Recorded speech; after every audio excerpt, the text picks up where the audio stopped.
अस्सलाम वालेकुम, welcome to my YouTube channel Sabana की रसोई। तो कैसे हैं आप सब? इंशाल्लाह उम्मीद करती हूँ कि आप सब ठीक होंगे अल्हम्दुलिल्लाह, और आप लोगों की दुआओं से मैं भी बहुत ठीक हूँ।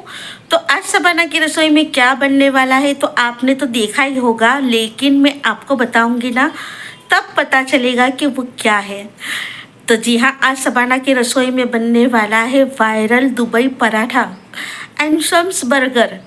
यानी ये वायरल दुबई पराठा है, बहुत ही वायरल डिश हुई है ये, और ना बहुत ही जायकेदार बनता है ये, और हमारे घर की चीज़ों से ही। तो चलिए आइए बनाते हैं आप और मैं मिलकर दुबई वायरल पराठा, वो भी मेरी स्टाइल में। तो चलिए सबसे पहले हम मैदा लगा लेते हैं, क्योंकि इसे रेस्ट देना होगा। तो ये लिया है मैंने 750 ग्राम मैदा लिया है, आप चाहे इतना ले सकते हैं। और मैंने ली है बड़ा चम्मच, यानी 1 चम्मच चीनी ली है मैंने, और लिया है नमक स्वाद के अकॉर्डिंग। तो नमक भी डाल देते हैं इसके अंदर। और अब क्या करेंगे, ऑयल भी इसके अंदर ऐड कर देना है हमें। तो थोड़ी सी जगह बना लेंगे और ऑयल ऐड कर देंगे। तो ऑयल भी मैंने रिफाइंड, जो घर में हम सब्ज़ी बनाते हैं ना, वही ऑयल है ये। तो मैंने 2 बड़े चम्मच ऑयल लिया है, इसे भी ऐड कर देंगे। और साथ में मैंने लिया है घी। तो ये ऑप्शनल है, टोटल ऑप्शनल है। अगर आपको घी ना ऐड करना हो तो ऑयल थोड़ा ज़्यादा ले लेना। तो देखिए छोटी सी 1 कटोरी मैंने घी ऐड किया है, और इसे अच्छे से सब चीज़ों को मिक्स कर देना है हमें। तो मोइन इसके अंदर बहुत अच्छे से आ जाएगा। तो देखिए मुट्ठी बने ना, तब तक के लिए इसे हमें मिक्स करना है। और मुट्ठी बन जाए ना, समझ जाना कि मोइन अच्छे से हो चुका है। तो थोड़ा थोड़ा पानी ऐड करते जाना है और इसे गूंथते जाना है हमें। जैसे रोटी बनाते हैं ना, बस आटा लगाते हैं उसी तरीके से हमें मैदा लगाना होगा। सॉफ्ट ही मैदा लगाना है, समोसे की तरह बिल्कुल नहीं लगाना है। तो देखिए बिल्कुल सॉफ्ट मैदा लगा लिया है, और थोड़ा सा ऑयल मैंने ऐड कर दिया है। और इसे ना अच्छे से मुक्की देकर हमें इसे रेस्ट दे देना होगा। आधे घंटे के लिए इसे ढककर रख देना है हमें। तो चलिए ऊपर भी हम इसके ऑयल लगा देते हैं और रख देते हैं हम इसे आधे घंटे के लिए। तो बिल्कुल सॉफ्ट हो जाएगा और अच्छा लचीला हो जाएगा ये। तो चलिए ढक देते हैं। तो तब तक के लिए ना हम दूसरे काम कर लेते हैं हम। और देखिए इतना पानी लगा है, 1 गिलास पानी में से इतना पानी लगा था। तो ये बोनलेस चिकन है, चिकन को अच्छे तरीके से मैंने धो लिया था। तो चलिए सारी चिकन में ले लेती हूँ चॉपिंग बोर्ड पर, और इसे ना हम चॉप कर लेते हैं। पहले अच्छे से इसके पीसीस कर लेते हैं कि मिक्सी मशीन में हमें इसे पीसना है। तो बस इस तरीके से आप कर लेना कि आपकी मिक्सर में ये चल जाए। तो चलिए देखिए मैंने इस तरीके से इसकी बोटी कर दी थी, और अब इसे मिक्सर मशीन में पीस लेना होगा। तो ले लेंगे मिक्सी जार, और इसके अंदर सारी चिकन को ऐड कर देते हैं और इसे पीस लेते हैं। तो चलिए पीस कर बताती हूँ मैं आपको, इसका कीमा बनाकर बताती हूँ। तो देखिए कीमा अच्छे तरीके से बन चुका है जार में ही। और अब ले लेते हैं एक बर्तन के अंदर इसे, ताकि सारी चीज़ें हमें ऐड करते बने। तो देखिए 1 प्याज को मैंने इस तरीके से चॉप किया है, बिल्कुल बारीक चॉप किया है। तो ऑमलेट कट मैंने किया है इसे। तो इसे ऐड कर देते हैं। 1 चम्मच अदरक लहसुन का पेस्ट ऐड कर देते हैं, और 1 चम्मच दरदरी सी कुटी हुई हरी मिर्च को ऐड कर देते हैं। और कुछ इस तरीके से मैंने मसाले लिए हैं ये। तो मैंने लिया है इटालियन सीजलिंग, यानी पिज़्ज़ा सीजलिंग। चिली फ्लेक्स 1 चम्मच लिया है, और 1 चम्मच इटालियन सीजलिंग लिया था। 1 चम्मच कश्मीरी लाल मिर्च है, आधा चम्मच धनिया पाउडर, आधा चम्मच ये तीखी वाली मिर्च है, और आधा चम्मच हल्दी पाउडर मैंने लिया है। और ये है गरम मसाला, आधा चम्मच मैंने लिया है, और नमक स्वाद के अकॉर्डिंग लिया है।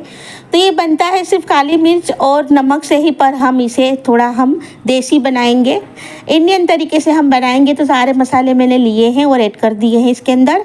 और घी ऐड कर देते हैं, वही 1 कटोरी मैंने घी लिया है देखिए। तो इससे ना कीमे के अंदर अच्छा सा चिकनापन आ जाएगा, क्योंकि चिकन के कीमे के अंदर ज़्यादा चिकनापन नहीं होता है ना, तो इससे चिकनापन आ जाएगा, अच्छी सी टिक्की बनेगी हमारी। तो चलिए सारी चीज़ों को अच्छे से मिक्स कर देते हैं। और ना इसके अंदर मैं चाट मसाला डालना भूल गई थी, तो चाट मसाला भी ऐड कर देते हैं। तो देखिए आधे से भी आधा चम्मच मैंने ऐड किया है। ये होममेड चाट मसाला है, घर का बना हुआ ही। और सारी चीज़ों को अच्छे से मिक्स कर देना है, और इसे भी रेस्ट दे देंगे। तो इस तरीके से बारी बारी से हम सारी चीज़ें करेंगे ना, तो सभी चीज़ों को रेस्ट भी मिल जाएगा और काम भी इस तरीके से हो जाएगा। तो जिस तरीके से मैं बना रही हूँ ना, बस इसी तरीके से आपको भी काम करते जाना है, बनाते जाना है। तो चलिए इसे भी रख देते हैं थोड़ा। तो वहाँ तक हम 3 डिप बना लेते हैं। तो एक बाउल ले लिया है मैंने, और इसके अंदर मैंने मेयोनीज ले ली है, 2 चम्मच ली है देखिए। और हेल्थमैन की मैंने ली है, ये बहुत अच्छी रहती है मेयोनीज। तो 2 चम्मच मैंने ली है आश्रे से, पर 2 चम्मच लग रही है ना आपको भी। और ले लेते हैं हम पिज़्ज़ा पास्ता सॉस, तो इसे भी 2 चम्मच मैंने लिया है, मैंने आश्रे से लिया है, आपको नाप कर लेना हो तो ले सकते हो। तो देखिए मैंने 2 चम्मच लिया है इसे भी। और ले लेते हैं केचप, तो ये किसान टोमेटो केचप है, तो मैंने इसे भी 2 चम्मच लिया है। और तीनों चीज़ें इक्वल लेंगे ना हम तो बहुत ही अच्छा ये 3D रेडी होगा। तो इसे ना हमें तैयार करके रख देना है। अब देखिए इस तरीके से अच्छे से मिक्स करके रख देना है। और ना मैं पिज़्ज़ा में भी इसी तरीके से 3 डिप बनाकर मैं ऐड करती हूँ, ये 3 डिप बहुत अच्छा लगता है। तो डन है हमारा 3 डिप। और अब देख लेते हैं मैदा। तो देखिए तब तक के लिए मैदा बहुत अच्छे से रेस्ट हो चुका था ना, तो इसे सेट कर लेते हैं आप अच्छे तरीके से। और देखिए मैंने इस तरीके से इसे लंबे साइज़ में रख दिया था। और डिवाइड कर लेंगे इसे, आप छुरी से भी कर सकते हो। और इसके ना पेड़े बना लेने हैं एक तरीके के पेड़े बना लेंगे ना हम, तो बहुत इजी रहेगा हमें इसका पराठा बनाते। तो देखिए सारे पेड़े रेडी हो चुके हैं ना, तो इसके ऊपर मैं ऑयल डस्ट कर रही हूँ। इस तरीके से ऑयल लगाकर इसे रख देना है 15 मिनट के लिए, हमें रखना है खाली 15 मिनट। इसे रेस्ट दे देंगे ना तो ये और सॉफ्ट हो जाएगा और बहुत ही लचीला मैदा हो जाएगा हमारा। तो देखिए सारे इस तरीके से रेडी हो चुके हैं, तो मैंने ढक दिया था थोड़ी देर, 15 मिनट रख दिया था इसे। तो चलिए ले लेते हैं, एक पेड़ा ले लेते हैं और मैं बताती हूँ आपको कि किस तरीके से करना है। तो यहाँ पर अच्छे से ध्यान दीजिएगा, बस यही प्रोसीजर अच्छे से हो जाएगी ना तो आपका पराठा बहुत अच्छा बनने वाला है, आपको कुछ भी करने की ज़रूरत नहीं है। तो देखिए इस तरीके से इसे पतला सा बेल लेना है, और जितना आप पतला बेलोगे ना इतना ही अच्छा ये बनेगा। तो ऊपर मैंने ऑयल डस्ट कर दिया है इसे, देखिए ऑयल लगा दिया, स्प्रेड कर दिया है ऑयल, और मैदा छिड़क देंगे इसके ऊपर। और आप छुरी ले लीजिए या पिज़्ज़ा कटर ले लीजिए, किसी भी चीज़ से ना आप इसे इस तरीके से कट कर दीजिएगा। देखिए जितना आप इसे झीना या पतला सा कट करोगे ना इतना ही अच्छा ये लचीला और लच्छेदार पराठा बनने वाला है। तो चलिए सारा इकट्ठा कर लेते हैं हम, इस तरीके से सारे इकट्ठा कर लेना है। और बस इसे क्या करना है, अब हाथों से ही थोड़ा सा खींच लेना है। देखिए इस तरीके से थोड़ा सा खींच लेंगे ना तो ये लंबा हो जाएगा और रोल थोड़ा सा और ज़्यादा बनेगा। तो देखिए थोड़ा इस साइड से और थोड़ा उस साइड से, दोनों साइड से हमें एक तरीके का हमें इसे मोड़ना है।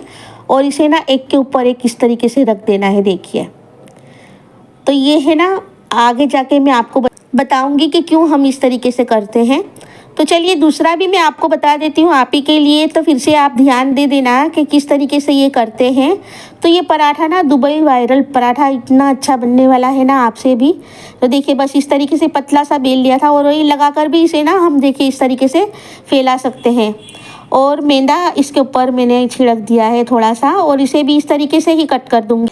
तो फिर से मैं आपको बताती हूँ कि आप ना छुरी से भी इसे कर सकते हो, बस पतला पतला सा ही हमें करना है। मेरे पास पिज़्ज़ा कटर था तो मैंने उससे कर लिया, आप चाकू से भी कर सकते हो।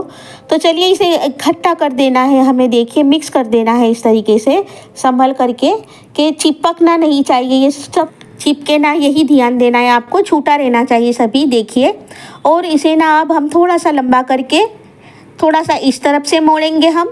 देखिए आधा इस तरफ से मोड़ देना है और आधा उस तरफ से मोड़ना है। बस इस तरीके से दोनों तरीके के होने चाहिए, दोनों तरीके के आप मोड़ देना, दोनों ही हिस्से। और क्या करेंगे ना, अब इसे एक के ऊपर एक रख देंगे। देखिए इस तरीके से, तो आगे जाकर ये फ्राई कर जब हम छुरी से काटेंगे ना तो ईजीली ये कट जाएगा और हाफ हाफ हो भी जाएगा बर्गर की तरह। तो देखिए मैंने सारे इस तरीके से करके रख देने हैं, थोड़ी देर के लिए इसे भी रेस्ट दे देंगे। तो क्या करेंगे ना, तब तक के लिए हम कबाब भी रेडी कर लेते हैं। तो देखिए थोड़ी टिक्की हमें बड़ी ही लेनी है, जैसे बर्गर में हम रखते हैं ना, जितना बर्गर की साइज़ होगी ना इतना ही बड़ा पराठा करूँगी, तो इतनी ही बड़ी टिक्की भी करनी है।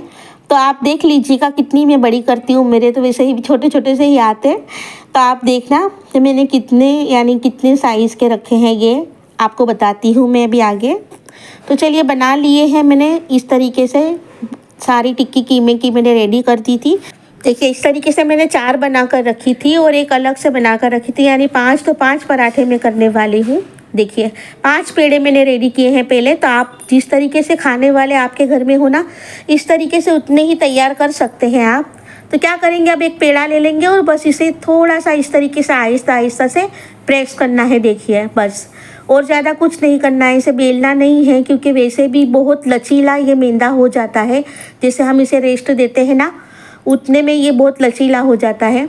तो बस इस तरीके से धीमे से इसे प्रेस करना है, ताकि जितनी भी इसके अंदर हमने कट किए हैं ना वो दबे नहीं और अच्छे लच्छे बने इसके, देखिए है ना, दिख रहे हैं ना आपको लच्छे इसके।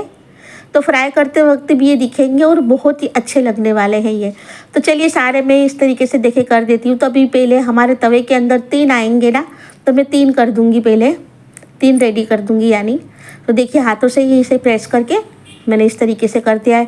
तो जितना बन होता है हमारा बर्गर बन, और जितनी मैंने कबाब की टिक्की की है यानी चिकन की जो टिक्की मैंने की है, बस उतनी ही साइज़ मैंने ली है, ताकि ये देखने में ही इतने खूबसूरत लगेंगे तो खाने में तो और जायकेदार लगने वाले हैं।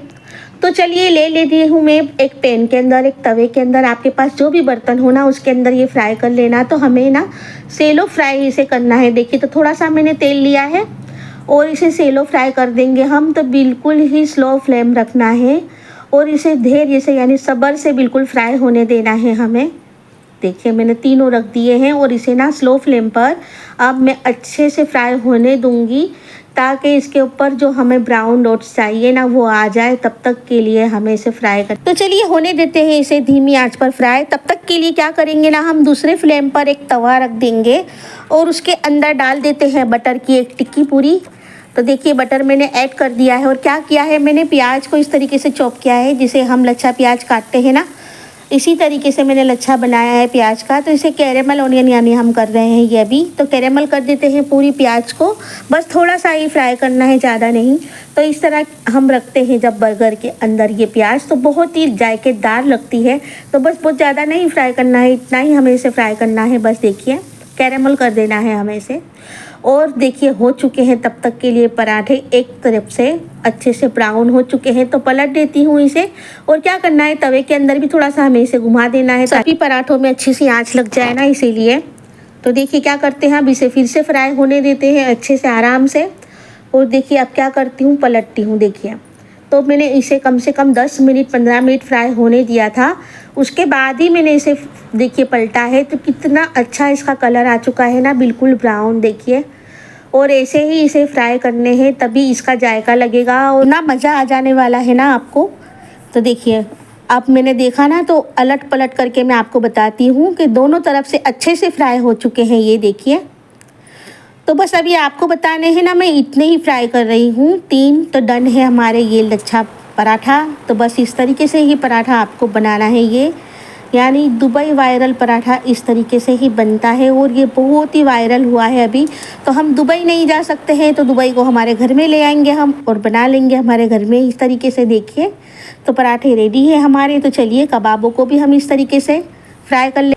तो आपके तवे में पैन में जितने भी ये कबाब आते हो ना, इतने आप फ्राई कर सकते हो। मैंने 3 पराठे रेडी किए हैं, तो 3 कबाब अभी मैं यानी 3 टिक्की में फ्राई कर रही हूँ। और इसे भी स्लो फ्लेम पर ही हमें फ्राई करना होगा, बिल्कुल स्लो फ्लेम पर आप फ्राई कीजिएगा, तो बहुत अच्छे से ये सीख जाएंगे आगे पीछे से। देखिए चलिए अब इसे पलट देते हैं, एक तरफ से हो चुके हैं ना, तो इसे पलटी कर देते हैं आप, और दूसरी तरफ से भी अच्छे से सीख लेंगे। तब तक के लिए मैं क्या करती हूँ, चीज़ स्लाइस को खोल लेती हूँ, क्योंकि हमें रखने हैं इसके ऊपर चीज़ स्लाइस। देखिए तो मैंने अमूल के रखे हैं, अमूल के चीज़ स्लाइस है ये।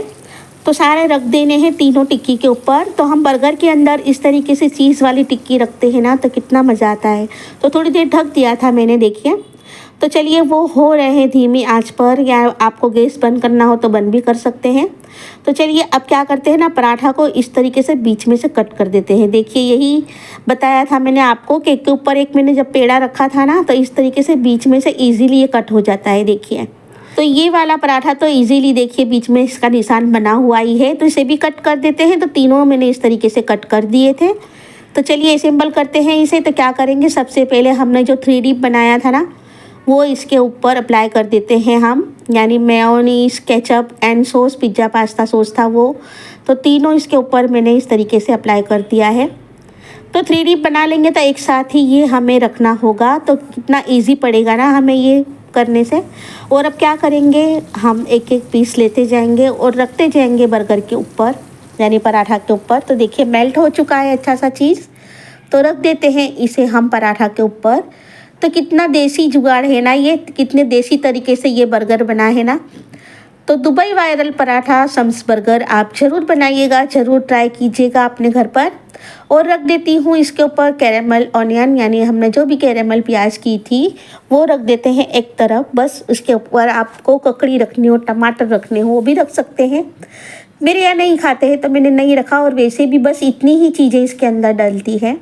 तो चलिए, सारे पराठे इसी तरीके से हमें रेडी करने होंगे, बस जैसा आपको मैंने बताया है इसी तरीके से आप एक बार ज़रूर ट्राई करना। सही, आप देखना इतनी इजी रहेगी ये ना ये रेसिपी, और इतना मज़ा आ जाने वाला है। और संडे स्पेशल भी आप समझना इसको, संडे के दिन तो बन जाए ना तो शाम और लंच दोनों ही हमारे कंप्लीट हो जाएंगे। तो देखिए इस तरीके से मैंने तीनों को रेडी कर दिया है, तीनों ही हमने रेडी कर दिए हैं। और कैरेमल ऑनियन भी मैंने इसी तरीके से रखी है। तो आपके घर में जितने भी पर्सन हो ना इतने ये बना सकते हैं, एक के लिए तो एक बहुत काफ़ी रहता है। फिर आपके यहाँ कैसा खाते हैं इस तरीके से आप बना सकते हैं। तो चलिए, सारे रेडी हो चुके थे ना, तो अब मैं इसकी प्लेटिंग कर देती हूँ, है ना, डिश आउट कर लेते हैं इसे। तो कितने अच्छे लग रहे हैं ना हमारे ये दुबई वायरल पराठा और सम्स बर्गर। तो इतनी अच्छी तरीके से बनते हैं, आप ज़रूर बनाइएगा, ज़रूर ट्राई कीजिएगा, और मुझे कमेंट्स में भी ज़रूर बताना कि आपसे ये कैसे बने थे। तो चलिए, हमेशा की तरह शौहर जी आ चुके थे, दस्तरखान पर बैठे थे, राह देख रहे थे, तो दे देते हैं उन्हें भी ये दुबई वायरल पराठा। और देखना उनके एक्सप्रेशन कैसे लगते हैं आपको। बहुत ही मज़े से खाया था उन्होंने, अल्हम्दुलिल्लाह बहुत ही मज़ा आया था। क्योंकि कभी कभी ना ऐसी डिशेस बना लेने से ना मुंह का जायका भी थोड़ा अलग हो जाता है ना। हमेशा रोटी सालन खाने के बजाय किसी एक दिन हमेशा भी खा ले, हेल्दी भी। तो देखिए ही ना कितना मज़ा आया इन्हें, और हंसकर भी बताया कि बहुत ही जायकेदार बने हैं, है ना, कितने अच्छे लग रहे हैं। तो चलिए, आइए मेरे साथ खाना खाने के लिए, मैं भी आपको बताती हूँ चक्कर के ये कैसे बने थे। अल्हम्दुलिल्लाह बहुत ही अच्छे बने हैं, दिख ही रहे हैं आपको। तो ले लेती हूँ मैं भी बाइट। बिस्मिल्लाहिर्रहमानिर्रहीम।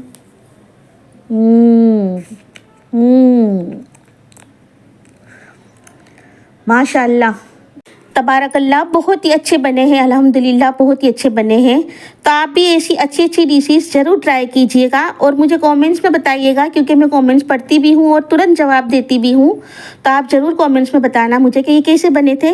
और मेरे चैनल को सब्सक्राइब कीजिए, लाइक कीजिए एंड शेयर कीजिए। सब्सक्राइब तो ज़रूर कीजिएगा ताकि आपको मेरी ऐसी अच्छी अच्छी रेसिपीज़ देखने को मिले ना, और नोटिफिकेशन भी मिल जाए। और शेयर कीजिएगा अपने रिश्तेदारों में, आड़ पड़ोस में। तो चलिए, मिलती हूँ ऐसी ही अच्छी रेसिपी लेकर दोबारा। तब तक के लिए अपनी दुआओं में याद रखना, अपना ख्याल रखना और अपने घर वालों का भी ख्याल रखना। चलिए, मिलती हूँ। अल्लाह हाफिज़।